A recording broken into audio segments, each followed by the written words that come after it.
Дали отборът на Арда не предприема умишлено такъв подход, защото виждате една отнета топка до какво може да доведе. Тунислав Йорданов открива резултата. Великолепно изпълнение от централния нападател, който успя да запази самообладание, остана очи в очи със стража на гостите и по много елегантен начин да го прехвърли.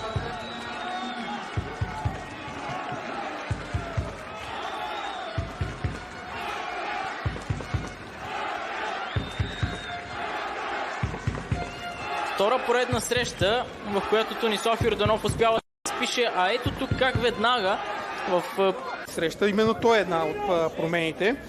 Даниел Генов и Марко Мажуга са другите двама, които не започват от първата минута днес. Сега първа по-опасна атака за домакините. Тунгарат се трира в наказателното поле. Стефан Велев пресече топката и подаде точно на крака на Тунислав Йорданов, който открива резултата във втората минута на двубоя. Какво начало само на домакините. При първото си по-опасно влизане в наказателното поле се стига до попадение след много груба грешка на Стефан Велев, който не успя да изчисти добре топката, на практика я заложи на крака на Тунислав Йорданов, а за нападателят на домакините нямаше проблеми да реализира за 1-0. Какво по-добро начало от това за отбора на Александър Тунчев.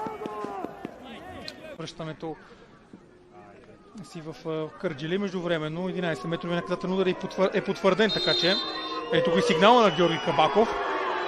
Засилва се Тунислав Йорданов. Удар на Йорданов! Спасяване на Максим Ковалев. След това добавка и никакъв шанс за украинския вратар. А тук дали няма да бъде пребит ударът на Тунислав Йорданов? Какво е решението на Георги Кабаков? Някаква консултация се получи между него и един от помощниците му.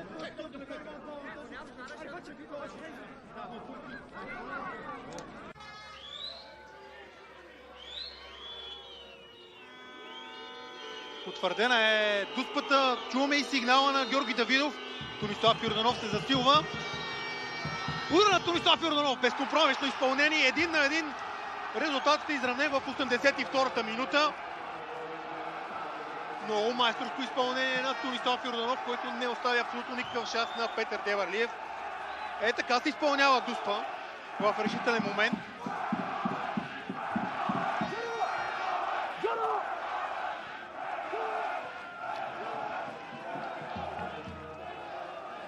Още веднъж безкомпромисното изпълнение на Тунислав Йорданов. Пратния гъл Петър Деварлиев. 4 гола има Тунислав Йорданов, всеки един паднал във Варна. 1 срещу Черноморе и 3 срещу Спартак. Има един, разбира се, с екипа на Арда. Да видим сега какъв ще бъде крайният резултат. Йорданов срещу Шейтанов. Изстрел на Тунислав Йорданов в средата на вратата. Шут с много сила. Любопитното вече Димитър Шейтанов остана до последно. Трудно обаче може да се реагира, когато толкова близка дистанция. Топката лети с такава скорост. 1-0 за Берое.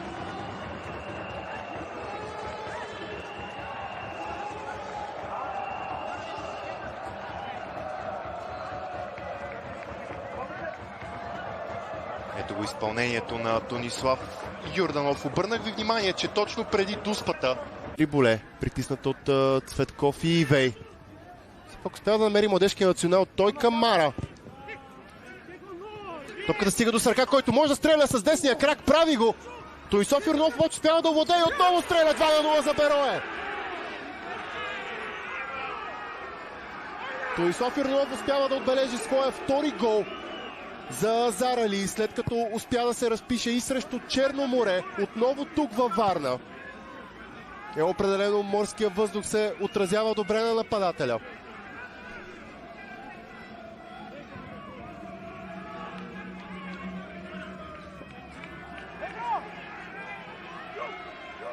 Берое дава много сериозна заявка. Йорданов към Мара.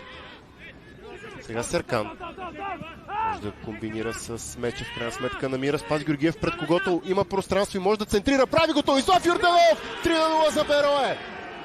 Изключително ефективен Берое днес, изключително опасен в атака.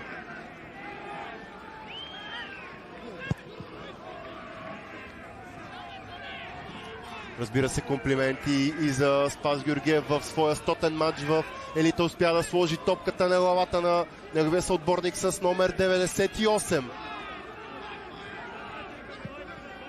който отбелязва 4-тия си гол през сезона.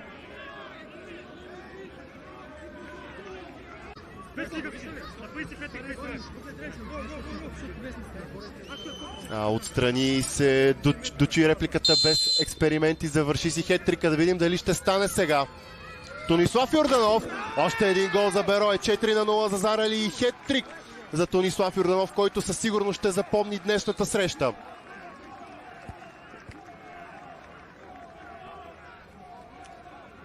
Нещо любопитно, което мога да ви споделя, уважаеми дами и господа, че Тонислав Йорданов бе заявен за смяна малко преди да вкара втория си гол.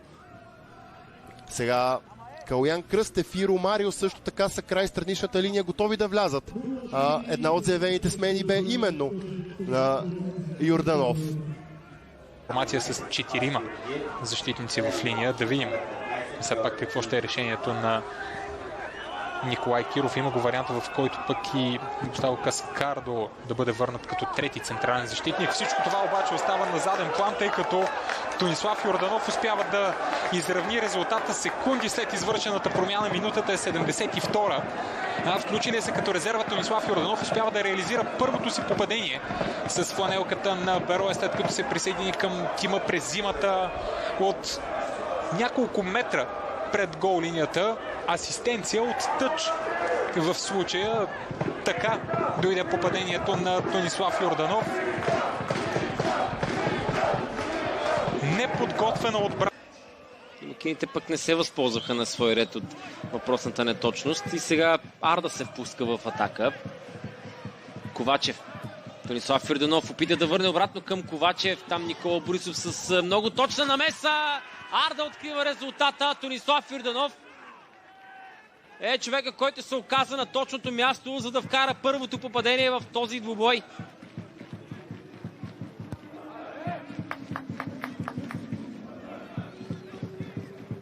Проблемите за Георги Иванов и неговия тим се увеличават с още един, защото Спартак Варна вече изостава в резултата от Арда.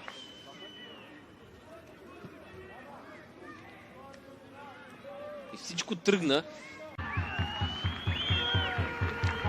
Да, дуспата остава. Тонислав Йорданов с чудесен шанс да открие резултата. В третата минута ще дойде изпълнението. Тонислав Йорданов също Лукас Рейдър. Стреля младия българин и се разписва.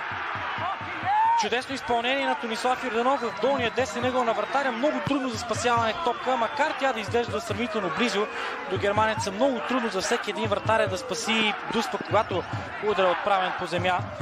Тонислав Йорданов отлично знае това. Потърси категоричността в своето изпълнение и очевидно я намери.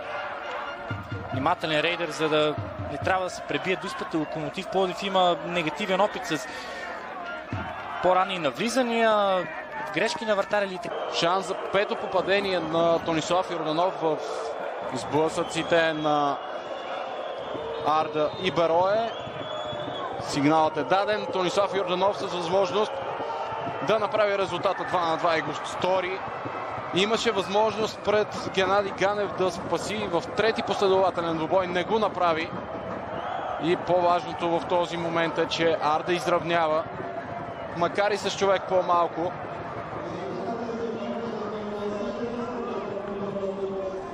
Тонислав Йорданов за пореден път е точен във вратата на Берое.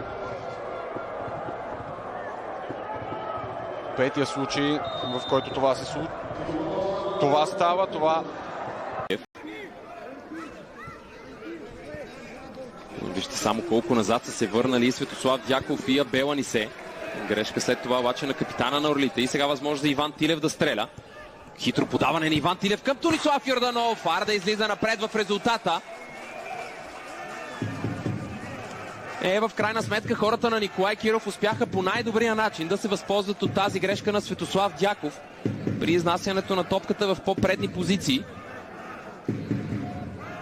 И макар винаги да сме свикнали комплиментите до голяма степен да отиват на сметката на автора на попадението, който в тази ситуация Тонислав Йорданов се ми се струва, че е голям дял от заслугите за това Арда да води с 1-0 в резултата конкретно в тази ситуация.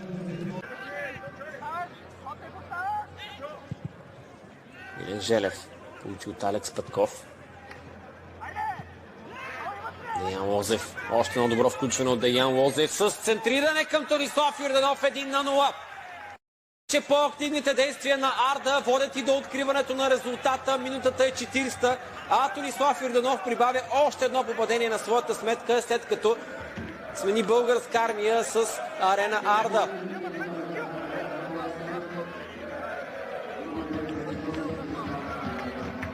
Не случайно Тонислав Йорданов поздрави Деян Лозев, тъй като голяма заслуга за това попадение има тъкмо от десния крайен защитник в схемата на кърджалийци.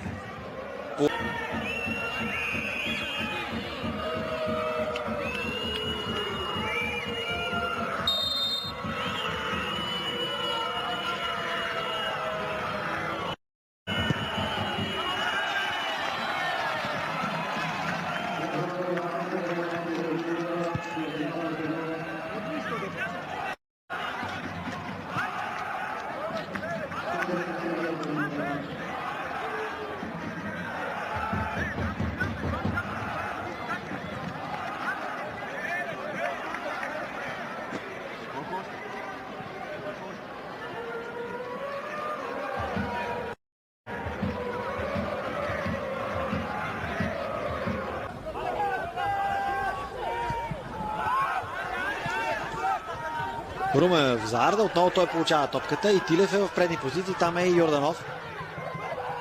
Георгиев може да подава към Тонислав Йорданов и 2-1 за Арда в 72-та минута. Домакините повеждат в резултата. Ето че след като имаха толкова много ситуации, положение, в което можеше да бъде отсъден и дуства в тяхна полза, в крайна сметка Тонислав Йорданов бележи в 72-та минута на матча 2-1 за домакините от Арда.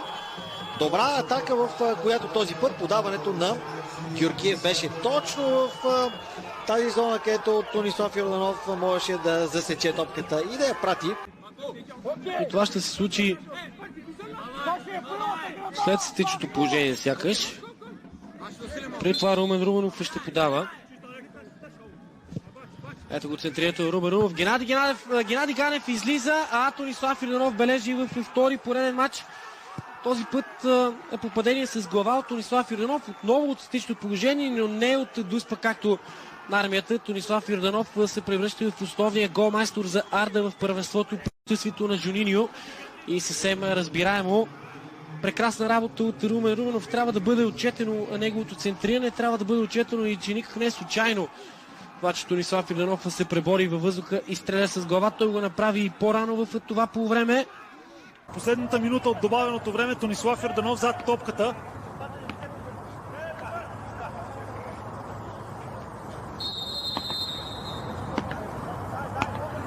Йорданов или Бусато. Бавна засилка от Тонислав Йорданов. Удара в ъгъла, който бе отгатнат от Густаво Бусато, но въпреки това резултатът е изравнен, позна посоката.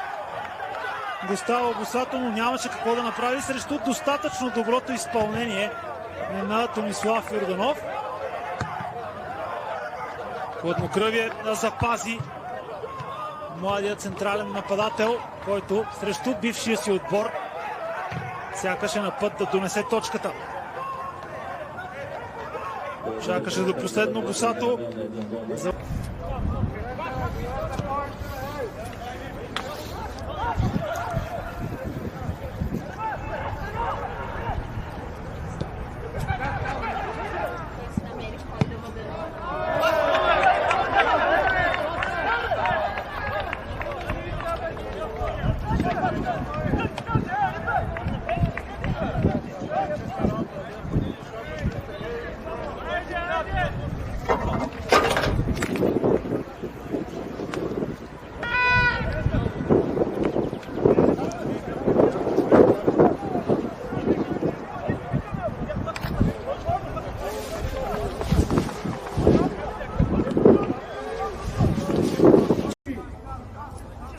Котев